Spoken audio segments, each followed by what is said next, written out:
Hello and welcome to Connect to Love here on PRN-FM, where each week is an amazing exploration into the many facets of love, oneness, and our connection to the human spirit.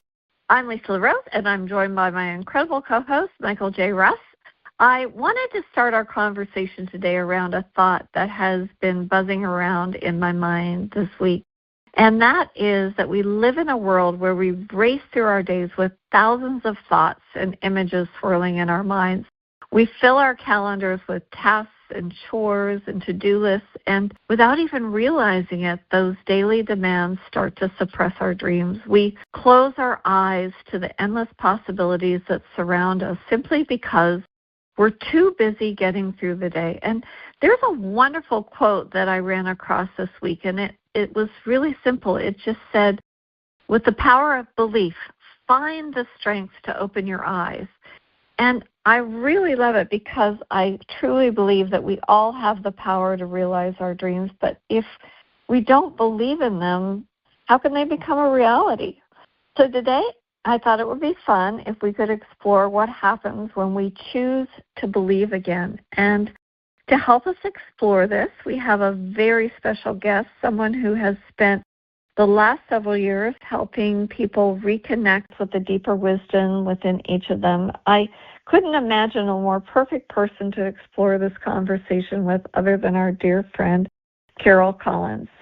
I'm so excited to explore this topic with you both because I think that oftentimes we don't recognize the power of our beliefs. And I love the idea that with the power of belief, we can find the strength to open our eyes to the guidance that's always there. I want to say welcome to you both because this is a beautiful topic, and I'm so eager to hear what the teachers say, and also you, Carol. And I want to just welcome you both and see how you're doing. Thank you. I'm happy to be here. And Carol, thank you for joining us. You're welcome. I am excited to be here. I'm doing great. It's a hot but very good summer. Nothing to complain about, that's for sure. Good. That is good. Yeah.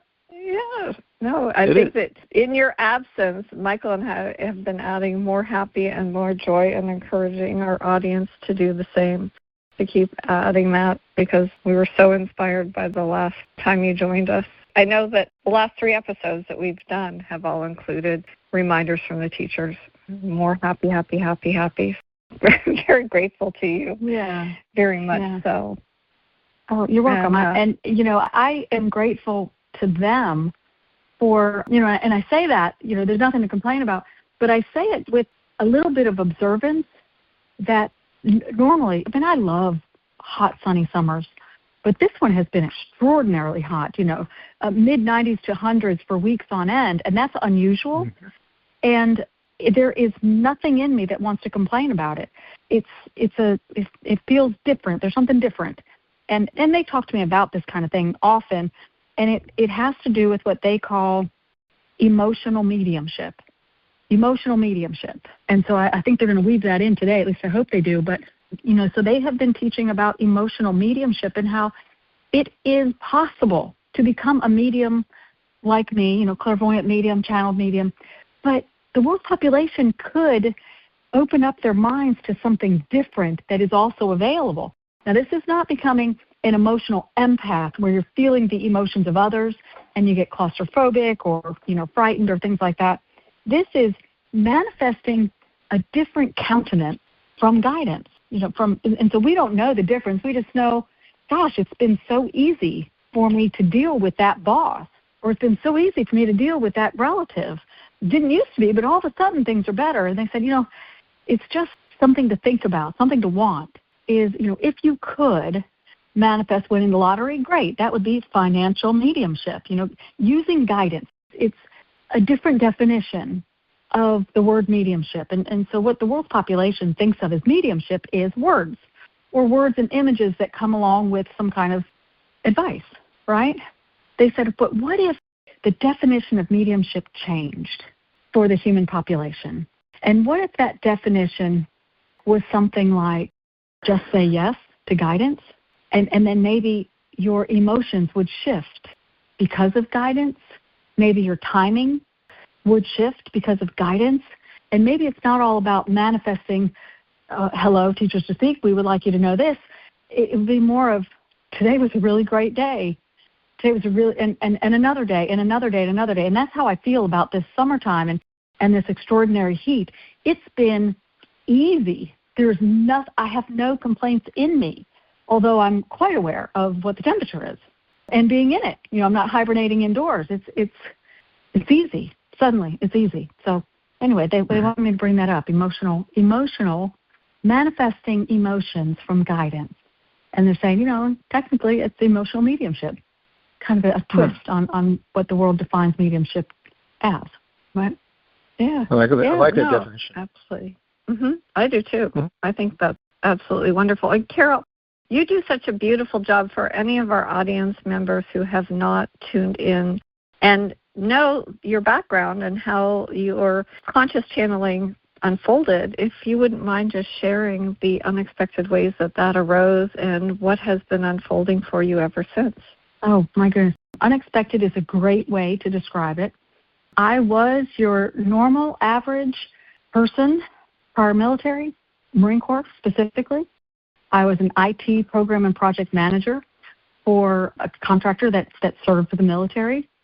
And so that was in my life strongly. And a relationship change, just came about, as a lot of people experience. I'm not unlike other people that had a relationship change. But what it came with was this thirst to understand why people interact with other people the way that they do. And so there was this need to know how to engage with people from the standpoint of friendly. Why are some people friendly and some people are not? The mind goes different ways when you experience some kind of, upset. And I found meditation. I found silent meditation. And in 9 months of silent meditation, I found in 30 days, people started seeming nicer. I felt nicer. In 60 days, I was witnessing people interacting differently and interacting with me differently. And in 90 days, I was having feedback. Girl, what have you been doing? You just seem so much happier. And so it was kind of a testament to myself. And so that was, the first 3 months. And shortly after that, I had just a completely different experience. My body would sink into meditation in a very specific way. And it was always silent meditation. I didn't do mantras. I didn't do guided meditation. I didn't do visual. I didn't do sound baths. I didn't do any of that stuff. I just made quiet time every day for some relaxed me time, closed eye, silent me time. And 9 months into it, I had some powerful experiences. And on that 9 month, it was 7.5 years ago now, and my face was constantly moving in meditation, not my body. I wasn't swaying or anything like that, but my face was constantly moving. But it felt so peaceful that I just went with it. And then 9 months into that meditation, my face kind of swung to the left, and then very distinct cursive writing occurred in the air with my face, and my guide introduced himself, told me what name he would like me to call him, and some relationship questions that I had, from dealing with that were answered for me. And they took the time gave me some information. They said, go ahead and write that down. And I would open my eyes and I would write it all down. And then I would think into it again, more face spelling, open my eyes, write it down, pages and pages and pages of guidance on that day one. And about 6 weeks later, they simply said, Carol, would you allow us to ask your mind to speak the words that we're providing to you clairvoyantly and also, in this face spelling way? And I went to say yes, and I never got the word yes out, and a full flowing of conversation came out, and it was later that day that they wrote a chapter of a book that became Ocularity of the Mind. And that was my start. 7.5 years ago, I wasn't going for mediumship. I was not involved in the spiritual community. I had crystals. Who doesn't, right? I mean, it's kind of a fun thing to have. But I'm not a metaphysical seeker or a spiritual seeker. It showed up in my life fast and furious.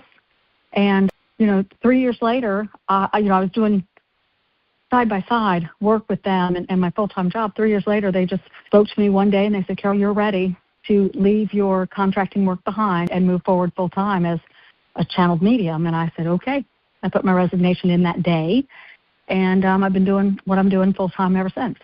So it's kind of a really quick version of it, that there were some powerful experiences that I had during that 9 months of meditating, and then direct communication in a very cool way that, I'm a sentimental person, and there's just it's a cool story. I gave you the short version. Absolutely. But, but it's a wonderful thing. So I wasn't going for it. It found me. Yeah, it found me, and I love it. Wouldn't change it a bit. Yeah, I think it's awesome. And it's so aligned with what we're speaking about, because you didn't doubt the process. You believed that what was unfolding was aligned for what was meant to be. And once it surfaced. Yeah. Mm-hmm. Well, once it surfaced, I certainly did. But in that 9 months, I was just trying to emotionally feel better about my circumstance. It was really to help recover, and then be able to, pick up the pieces and move forward in a way that felt like I really wanted to leave the baggage behind. And little did I know that there would be, I wanted a change. I sought the change. I made the change happen, but I wanted to feel good about it, and I didn't want to drag the baggage with me. And little did I know that life certainly would change, and it would come with some glorious experiences. And so it's a testament to, it's almost you don't know the future. You don't know what the future has. You don't know what is unfolding. You just know whether you feel good or you don't feel good. And I didn't feel good in that relationship. And so I made moves to leave it behind. But, when you leave a relationship behind, that doesn't feel perfect either, usually. And so I wanted to leave that baggage behind as well. That's where the meditation came in. And then evidently mediumship, which had been gestating under the surface for, at least my adult life is what they said, rose to the surface, and in a very usable way. And I'm really thankful for that, to be able to have it strong enough where it's validation in every appointment and every workshop that I do. There's validation left and right. And that really feels good. It feels good to have that level of mediumship. Absolutely. So interesting. And, I couldn't help but think sometimes we have almost like an invisible blindfold that's blocking our view. And so by doing that practice and doing that meditation, you were really opening up and allowing the broader perspective, not just that this thing happened to you, but that it was opening new doorways, and to have faith and to quit your job, that belief that everything would unfold perfectly is really fantastic. I think so too. Yeah. That belief and faith is very important. There is no way to fully describe the elation at being told that I was ready to move forward as a full-time channeler. It's difficult now still for me to call myself a medium. Channeler is what I do. And I do private sessions. I do, readings and attunements almost every day of the week. But there really is a difference in the way the world views mediums and the way they view channelers. And I am a channeler. At least that's what I've come across. It's, mediums answer questions, and channelers have guidance and teaching that flows through them. And so I do both. But the channeling, the workshops and the private sessions, I don't use the clairvoyant ability. They don't bring that out in workshops and private sessions. Privately I do it, because it doesn't always feel good to have the channeling out loud, because you sometimes feel like you're walking around the house talking to yourself, and you're not. There's like this feeling. I feel like a sensation on my face, and my mouth is moving, but it's a distinct understanding. And there's also the conversation of who is providing the conversation. But so it comes in handy when you're out and about shopping or doing whatever to have the clairvoyant ability show up. And so I adore both. But it is difficult. Professional IT program and project manager for large volumes of business and for hundreds of employees and, really dealing with, critical things and being in charge of it. There's a level of professionalism and pride that goes along with chosen occupation. And then this rather weird occupation shows up in skill and depth that I just find I'm just thankful. I'm just thankful for it. But, there's a kind of a strangeness to, when people ask you what you do, I have to use guidance on that one. They said, with this person, it's okay to call yourself a medium or a channeler. With that person, just tell them that you do private consulting or life coaching. With that one, try to stay off the topic, but if it does come up, mention that you do some consulting work and that you own a wellness magazine. They said pare it down, but try to stay off the topic. So, having that guidance that comes in, it's like a play-by-play during the day, it's helpful. It's that level that I have. But it is kind of strange. You go from 20-some years of being a professional something to leaving that all behind and then immersing yourself among the spiritual community, never having been spiritual or metaphysically, inclined, and then finding that this new ability, occupational level ability, puts you squarely in the midst of something that you had never done before, and nobody in my family, it's not something that we did. It's not something that was. I wasn't brought up with it, and so there was acclimating to it, but there was this enormous peacefulness that was partly conversation and part emotional. That was, this is the right thing to do, and oh my gosh, it's so fun, it's so easy. And I would say to people, channeling to me, it's like breathing. It's just natural. It's easy. I don't have to practice, although I still do meditation. I still do meditation because it's good to strengthen the daytime awareness of guidance. But to tell a stranger that you're a medium when you've got a couple of decades of telling people that you're a professional IT person, right? There you get some strange looks. You're a what? You're a what? Yeah. So it's nice to have the guidance on how to handle that. Yeah, people are the everyday person is caught up in this identity thing. How do you identify yourself? And right. What is my influence? Yeah, it's like it's interesting. I'm yearning to have people kind of connect on a different level than just those facts of identity facts that people feel comfortable with, right? And so I understand exactly where you're coming from with that. That is definitely something that you have to get comfortable with. You've gotten comfortable with it, but yes, you have that everyday guidance. I was going to ask you how you did that. When you meet people on the golf course or whatever, and they say, "What do you do?" and they're expecting to hear some, something with 3 letters behind your name, or something like that. Which I did have. Yeah, you did before.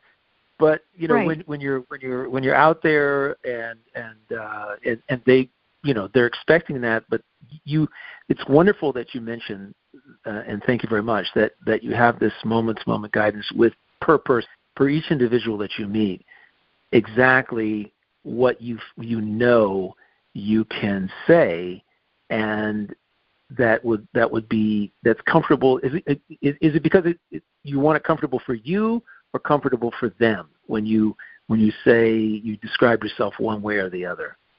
I was just wondering. It's really both. It's really both, because thoughts do gravitate magnetically. Right. And I'm regurgitating what they've taught. But, when you think a thought, it comes with emotion. And that emotion is activated. And then you draw more of the emotion in, and then other thoughts like it. And so when you feel strange introducing yourself, then you're adding more or less, I feel awkward. It's almost like throwing a softball to the future that says, allow me to sometimes feel awkward, right? And so that's the need to fix how you feel in the moment allows you to have future manifesting that is free from that negative emotion. But also, if somebody else finds what you said to be awkward, then they could lob that softball over to you that says you are awkward. But it's magnetic attraction of thought. And so, when you lob it to the future of, oh, I will feel awkward in the future. If I'm feeling it now, allow me to feel awkward again in the future, and hopefully I resolve it. But when other people find what you do or what you say or how you're behaving to be awkward, even if they don't say it to you verbally, they do say it, mentally. And then you get it, and then you throw that softball to the future. The unconscious mind is magnetically charged, and it doesn't care, positive or negative. It just says, what is our here and now moment consist of? What is the emotion and what is the topic that we are working with? Because I'll go get more. It's like this, cheerful go-getter. I'll go get more. You feeling awkward? Great, I'll go get more. You feel awkward talking to people? Great, I'll bring some of those conversations to you. Oh, you feel awkward about introducing what your occupation is. Okay, I am so excited to go bring more people to you for you to have this experience, because, the unconscious mind is not a mind that thinks. It's the magnetic attraction of thought. It's magnetic attraction of thought. And yes, we are connected to a non-physical person who put intentions for physical life together, but that person is not guiding our life. The magnetic attraction of thought is. And so it really is both. You want to take care of yourself and then draw from people what you're wanting. We all want to give compliments and receive them. So it's more of, I guess I'm more aware now. I say things like, today I am interested in two-way friendly between me and everybody else. Today I'm interested in two-way happy between me and everybody else, because it sets the magnetic push and pull to be inclusive of me, not just witnessing it, but inclusive of me, and then to add very specific emotional things like happy curiosity or friendly or sense of accomplishment, a sense of pride, a sense of, confidence and pride. So you kind of just set some of those up for yourself early in the day, and then watch how things start to unfold. And then have an awareness that the intention that you set for the day creates a belief that doing that kind of thing is good and useful. And when you start to do it, you start to magnetically tune into other people who also have the belief that setting an intention for the day is helpful. And so you start to draw energy of, that's oneness, is tuning into the thought process that other people are having. It's being like-minded. We're all unique, but also we're not, because we all do push and pull of thought magnetically. So you got to, be careful what you think about. Make wise choices. But I learned that from the teachers, not from the spiritual metaphysical community. So learning it from the teachers, for one, it gives me a sense of pride because the channeling is coming through me, but also I don't have the well of confusion from how the spiritual metaphysical community describes oneness and describes belief systems. And, there's goodness in all things. There's goodness in experiencing negativity. Everything that is supposed to happen is happening. And, what the teachers say in my personal guide, they said that's just not the case. What's supposed to happen is you're supposed to live your life from guidance. And then humanity is powerfully friendly. You're good to each other, and you manifest extraordinary, innovative kind of things. And war becomes something unheard of. Do no harm mentality becomes the way of life for all of humanity, not a certain segment of humanity.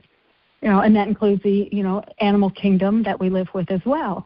It neutralizes, a strong belief that not just that we are guided, because we are, but the belief, creating the belief and then tuning into the belief that others also have, that manifesting from guidance is the right thing to do. The world softens in their human engagement. So that's the belief that the teachers are fostering in what they call the thought frames and in people far and wide. It's Not just that we are guided, because we are, but you can have a textbook and never open it. You can have a TV but never turn it on. You can, you get the idea. It's being guided is nice. Knowing that you're guided, even better.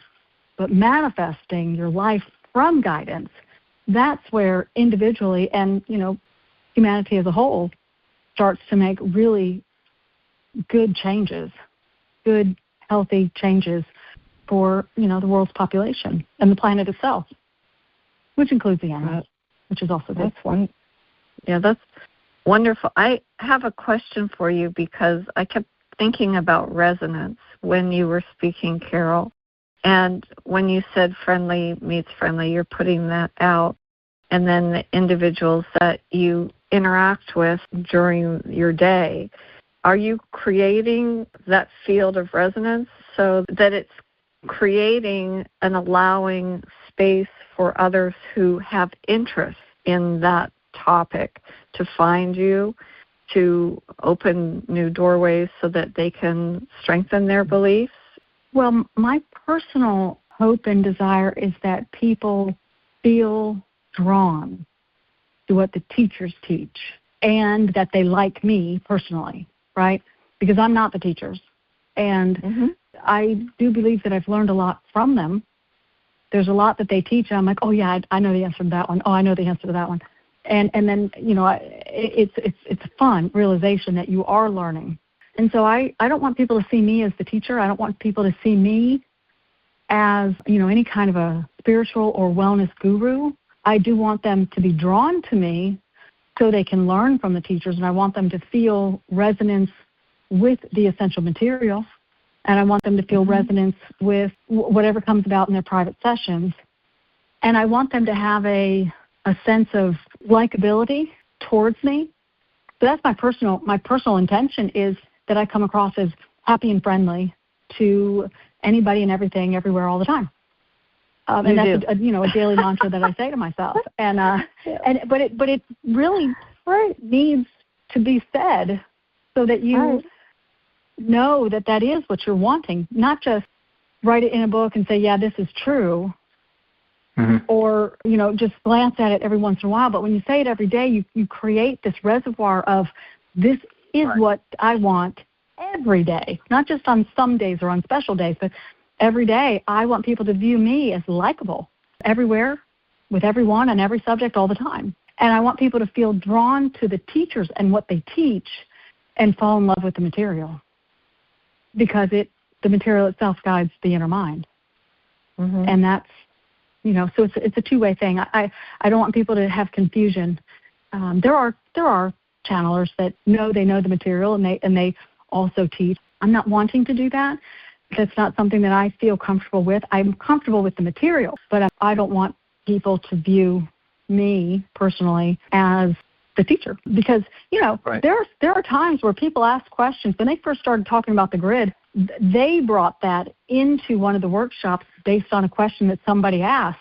And you can only teach, as a human being, you can only teach from the reservoir of information that you have learned. And the teachers bring forward new information all the time. And so it really keeps me and my ego in check. So, I want people to view me as likable, and I want them to view the teachers as most desired. Most desired. I hope that makes sense. I know Michael and I love you as a human being, and we love the teachers too, but it's a different, I don't know that there's a conversation when I speak with you that I don't have a great big smile on my face and in my heart. It's always so wonderful. Really wonderful. I love that. Thank you.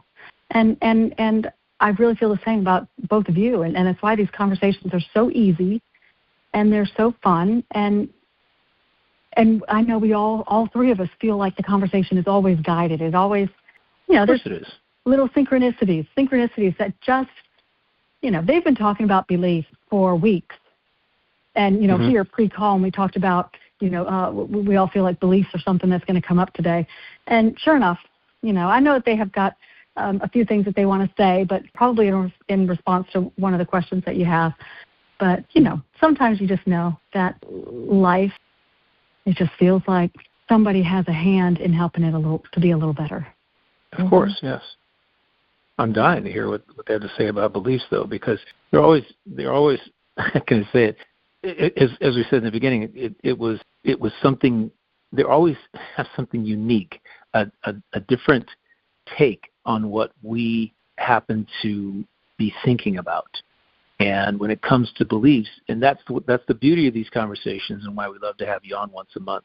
It kind of rights the ship, so to speak, and helps both Lisa and I and our listeners recalibrate, so to speak, recalibrate our thinking. And so, yeah, please, what do the teachers have to say about beliefs? Because I'm just loving the idea of what they have to say. Well, James' Speak Carol's Guide, it's very easy. It's very easy to have these conversations with two people who are wanting to be guided verbally. All right? Most people don't want that. Most people want to make their own decisions. Most people don't want to feel like they're a puppet and being given experiences. They want to believe in great and glorious, godly beings are watching us and opening a path for us. But human beings are very self-assured, and we like that. But when the human population is very self-assured, then they want to make their own decision. And so handing the unconscious part of you that does manifest to your physical life, we just call it location 1, location 2. We talk to the soul within who's in location 1, and then it manifests what it wants to you, the human person. And sometimes there's guidance in it, but most times not. So to give a human being an experience that we have created or have had a hand in creating, it takes a gathering of people whose unconscious mind is congruent with that idea. And the three of you are very much like that. And so it's a blessing for us. It's a blessing for us because then we get to, right? But the human population is not that way. The human population does allow some emotional influence.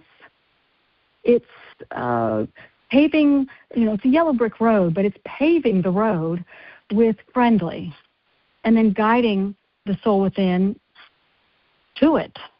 Would you walk upon this gilded path instead of the organic path? Because this gilded one is coated with friendly.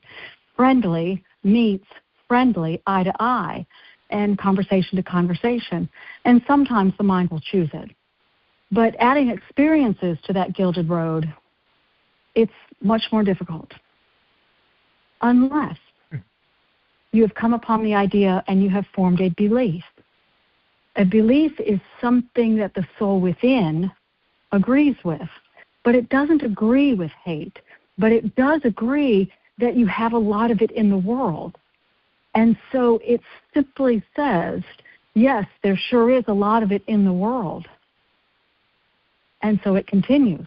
Because once a belief is there, it's a belief that it is here. The soul within sees it existentially. Yes, there is hate in the world. Yes, there is discontent in the world. Yes, there is unwelcomed guest. It is a part of the human experience. And so the soul within says that these are happening. They are happening. And I can't create a different environment for all of the soul beings that are occupying the space with me. I can create my day, I can create my moment, I can create my environment, but I can't create for everybody else here. And so it is here. I can choose different, but I can't force another soul being to choose differently. But the soul is operating in an unconscious way, and so you have human beliefs. And so in location 1, where the soul lives temporarily during human life, the belief there is that do no harm is the way. It is the way, it is the why, it is the what, it is the how. But in location 2, where people live, you have human emotions and you have depth of human experience. And you don't always have the opportunity to choose do no harm, because maybe you really do need to express your opinion. and nobody is listening to you, and so you have to raise your voice. What is raising your voice? Concern. You're activating concern. How is it concern? I'm concerned that my opinion will not be spoken. And if it's not spoken, it can never be acknowledged. And so there is an intrinsic need to be acknowledged. And so sometimes negative emotion is manifested. It's because there's so much human engagement. But it doesn't have to be dominant. And it doesn't have to be backed up with another emotional thought process, outburst, or engagement. It could simply be, I have a need to be acknowledged, and so if I have to elevate the tone of my voice, I will, and as soon as all eyes are on me, I'll drop it back down to friendly. And so it's stepping forward to get what you need and then dropping back to friendly. Get what you need and drop back to friendly. It's have awareness of what you need and then go after it and then come back to friendly. And so it's use friendly as quick as you can, as often as you can, and come back to it as soon as you can. But all of that is in this location, too, where physical people are. It is a multidimensional reality inside what we call this dome of Earth life. It's a classroom environment. And you all are here temporarily. You come and go as you see fit. You are all guided, but your belief systems stop there.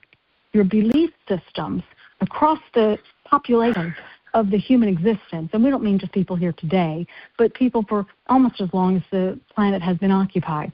You have a belief that you are guided, and that belief we love, we adore it. We'll never even attempt to change it, but it is where it has stopped.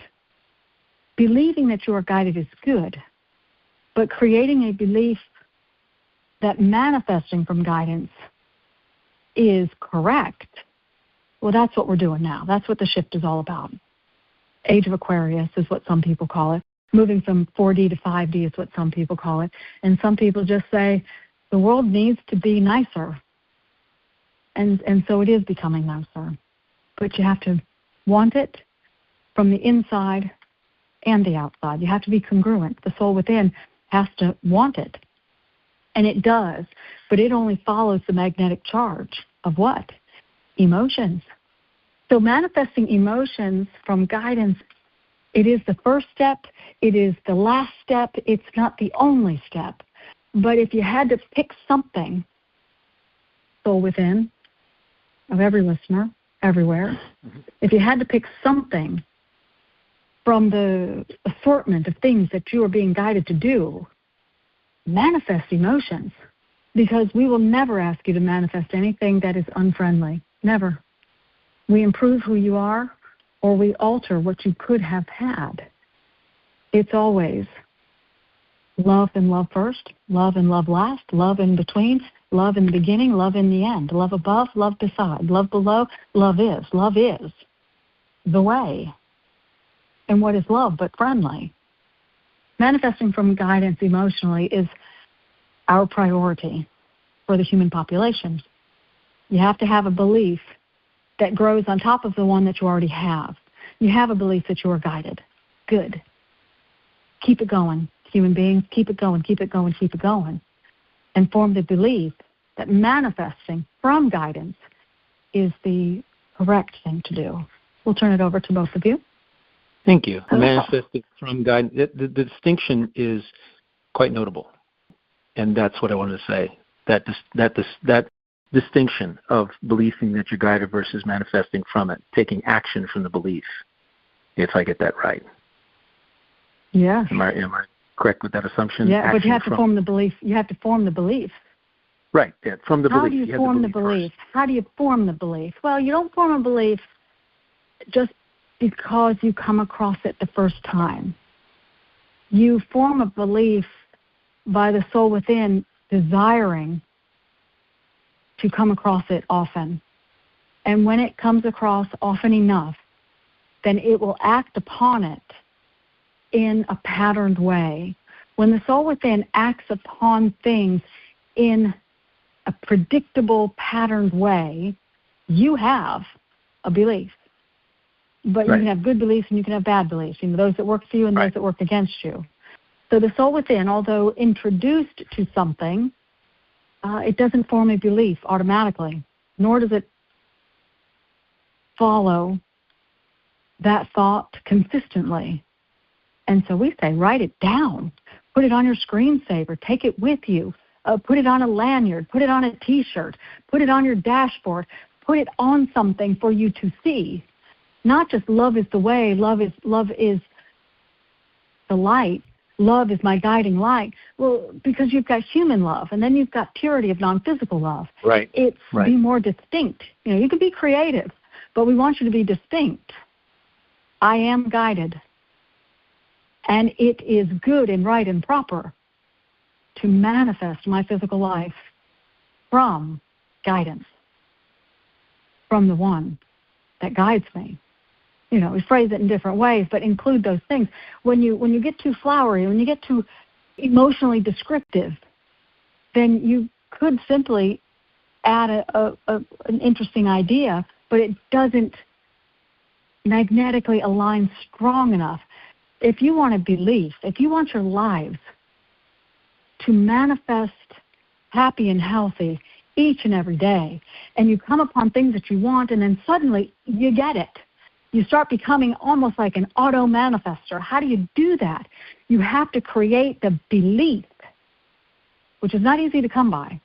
You have to create a belief, which means the pattern is so strong that it is undeniable in the human experience, person by person by person by person. And the belief is simply, I am guided, and it is good and right and proper to manifest my physical life from that guidance. And that's how you do it. And so you make a signboard, and you hang it on your wall.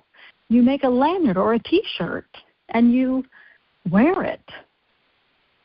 You do things that make it obvious to the unconscious mind that you want quantity, quantity, quantity, quantity, because quantity wins. Now, how long does it take to form a belief? Well, the unconscious mind draws thought to it in ways that human beings aren't aware of. And so if you see it every day, then assume that in a year's time, it is taking notice of it and following suit. But if you do it for a decade, you have the belief.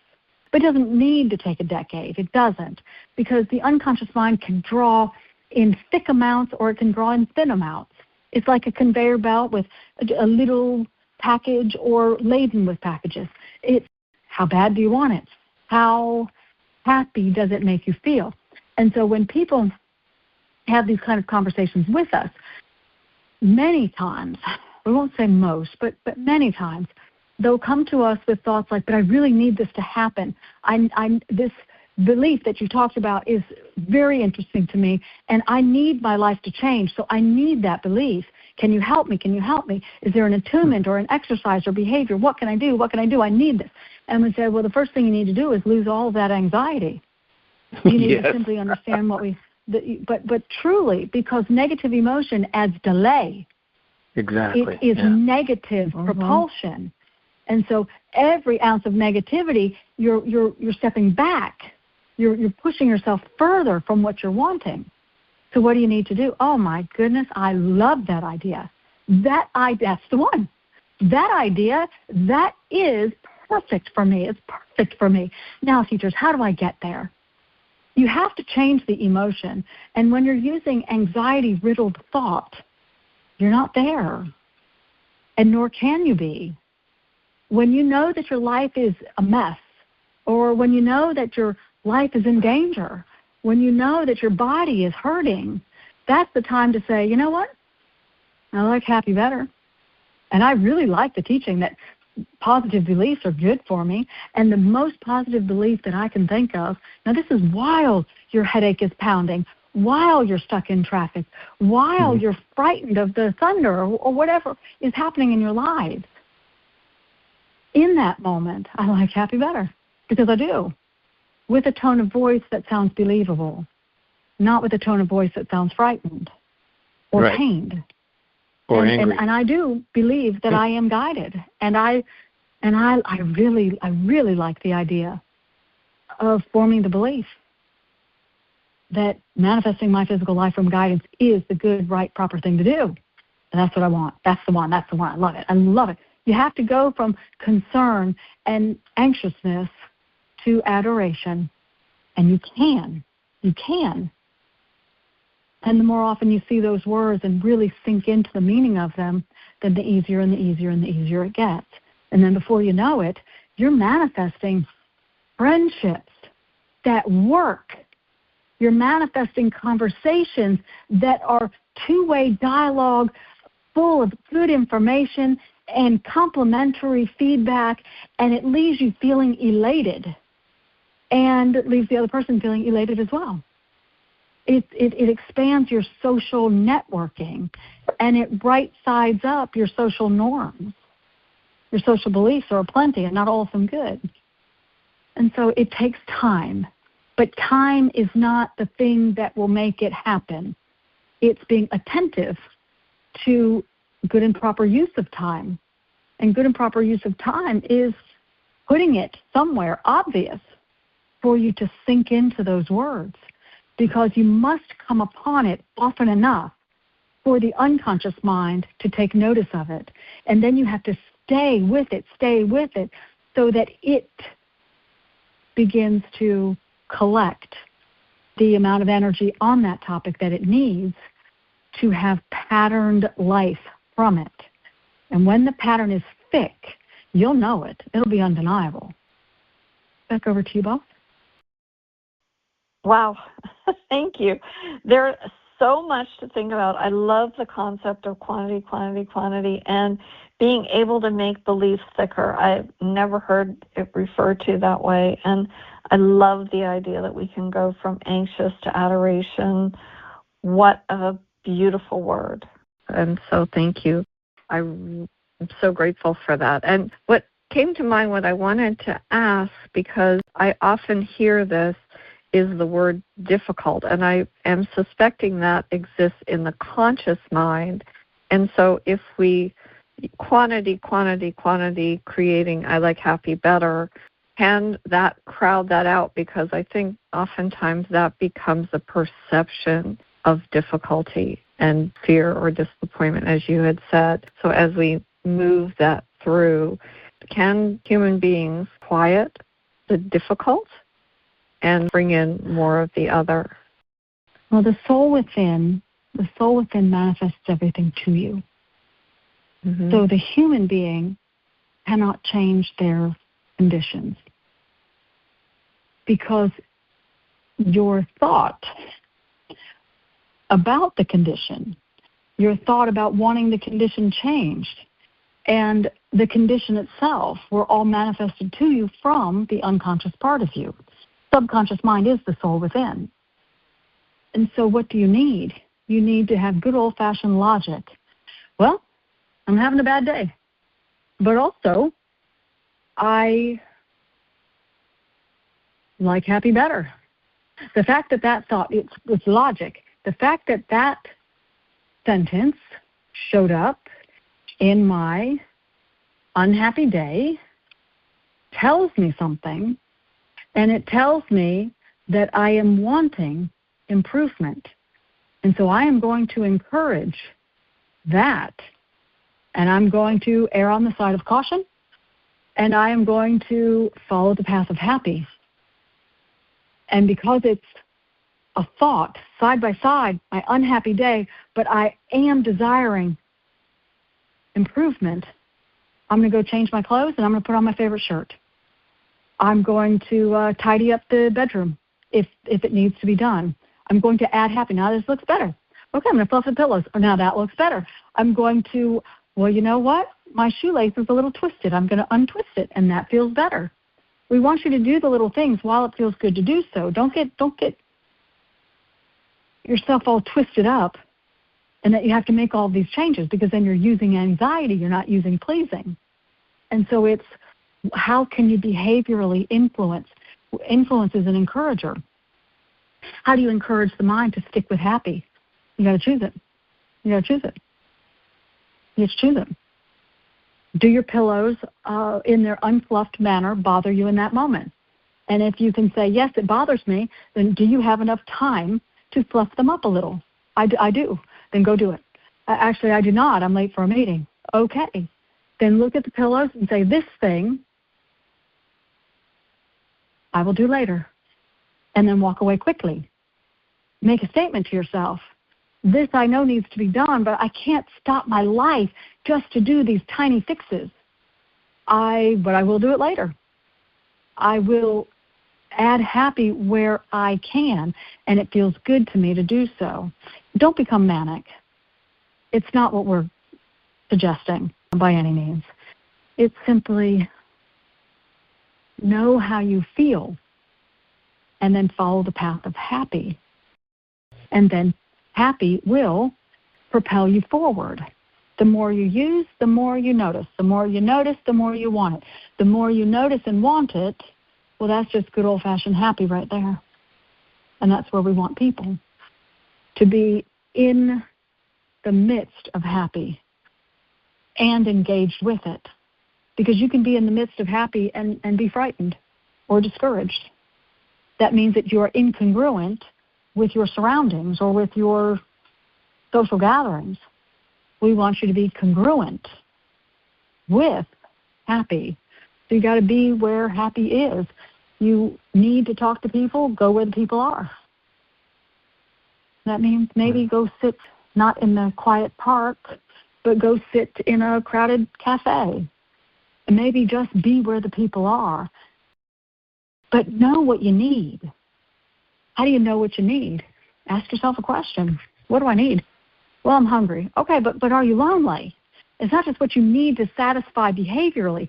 What do you need to satisfy or right side up your moment in time emotionally? Am I frustrated? Okay, maybe I am. What will satisfy that? What about talking to people? What about going out for a walk? What about having a little cool thing to drink? What about taking a shower? What about maybe I need to just mow the lawn? I think that's the thing that makes me feel best. And now I have some motivation. I'm going to mow the lawn. And now I feel a sense of accomplishment, which is pride. And now the rest of the day feels a little better, because sometimes procrastination is just weighing so heavily that you don't even know how bad it is. Procrastination and ridding yourselves of it, well, that's a good pattern. But that doesn't create a belief. The belief is that procrastination is good for you. And so you want to rid yourself of the belief that procrastination is good for you, because then the soul within stops delaying on giving us yeses to help it manifest a good and proper life. Back to the both of you, please. Well, thank you. Thank you. I'm so grateful, and I would encourage any of our audience members who want more of these incredible teachings to go to channelingtheteachers.com. You have workshops coming up. You have an Our Knowing workshop and also an ongoing resonance workshop monthly, as well as the Enlightened series, which are weekly teachings. And there are just so many things that are absolutely incredible, and I love these conversations. I'm so appreciative of them because they just make me want more and more and more. Quantity. Thank you so much. More of the teachings. Yeah, I agree. To make it nice and clear for people, there's 3 types of workshops that are held regularly. One is a 4-part series. It's new and different every month, and it is the essential material. It's the teaching segment, the teaching type of workshop, and there's plenty of time for Q&A, but that's where you really learn this stuff. The Our Knowing, Conversations with the Teachers, that is your How Do I Manifest My Life Better workshop. That's people are in the driver's seat, and they drive the conversation based on what they're needing help with. Resonance is also once a month, and it's the healing workshop. You know, the teachers teach about how emotions are the cause of all things that go wrong, and that workshop is putting their information into action, and so it's a healing workshop. And so you can purchase those individually. You can also, if you love it and you want to come all the time, there's a nice and easy way to ensure that you do that without having to pay for things individually, and that's the Mastery subscription. You do get a little savings on it too, but you know, it's a nice monthly bundle. And there's always the Wellness magazine that I love to throw out there because it's one of my favorite things to do. And it's filled with guidance cover to cover. So those are things. So it's 3 regularly scheduled workshops, but they're new and different every month. And then there's the Wellness magazine. There's some cruises a couple times a year or some on-location workshops. And then there's always the private sessions, which an amazing amount of information and, positive flow from the teachers is found in every one of those. It's really my pleasure to provide all of those to everyone. Of course. They're awesome. I love your magazine. I love it. It's a great way. That's if nothing else, I encourage our listeners to subscribe to the magazine. No, not in your everyday or monthly or annual life will you come across what's in this magazine. True guidance. No noise, just straight guidance from the teachers. And it's like it's not something you can argue with. It's not something you can have an opinion about it if you'd like. However, because that's your free will, I just love the fact that it's something that will elevate you. Would that be a good description? It elevates me. So I love that. I love that you said that. Yeah. Yeah, it's something that elevates you. Everyone needs something that elevates. Elevates them. Everybody needs it. And to have something like that come into your life regularly on a regular basis is something that it's priceless. So you go out and you spend money on a lot of different things. Get a subscription. How much does it cost, Carol? $10 a month. It's a digital magazine that is published once a month, and also you can have a physical copy. The physical copy is not $10 a month, but I do have several people who, on a regular basis, ask for the actual physical copy. It's beautiful. I have all of them myself. It's guidance. And so what is in it? There's no fluff. There's no advertising in between all the guided information. All of the advertising, which is really about how to get in touch with the teachers mostly. It's all at the end. Mm-hmm. So it's there. So it's a reference. But, the teachers decide what they want in there and where to place it. And so the whole thing is I put it together based on what they've asked me to do. And it's pleasing information, pleasing to the soul within, pleasing to the person, pleasing to the eye. I adore doing it. I'm actually the one that does it, it's a monthly contribution to creating happy and healthy lives. And it feels good to put something like that out there that is very, very unique. It's not a spiritual magazine. It's the channelings of the teachers. And it's incredibly affordable. Incredibly affordable. Yeah, $10 a month. $10 a month. My point is we have a worldwide audience, so the digital copy is perfect. And wherever you are in the world, subscribe. Go to, give your website again, Carol. It is channelingtheteachers.com, and the magazine is one of the menu options. You can't miss it. Of course. Go do it. Do it today. Everybody needs to elevate themselves. Mm-hmm. I was going to say it's a great way to bring the quantity of more love, and happy into your life, because you can't help but feel happy when you read it. Absolutely. I agree. Just such a gift. It really is. And Carol, it's such a gift to be able to share this time with you each month. And Michael, I'm so grateful. This has been the most amazing conversation. And each week, we never know. And each month, we never know what they're going to bring through. So thank you so much, Carol. It has been absolutely delightful. Thank you again, Carol. You're welcome. My pleasure, as always. You're welcome, always. Have a great I will. They're already aware, but I'll also have a conversation with them after. Thank you so much. And for the audience, breathe easy when you listen to the replay of this. And some of you are going to feel like you're leaning forward. That's a good sign that the unconscious part of you is listening to what the teachers are vibrationally saying, and also the channel part of the conversation. And so with that, all it a wrap. Thank you. Yeah, thank you so much, Carol and the teachers, and to each and every one of you who make the time to join Michael and I for these Connect to Love explorations. We so deeply appreciate you. Please know that the power of belief is already within you. And until next time, keep reconnecting with your heart and choosing love one thought, one moment, one connection at a time. And of course, as always, peace out.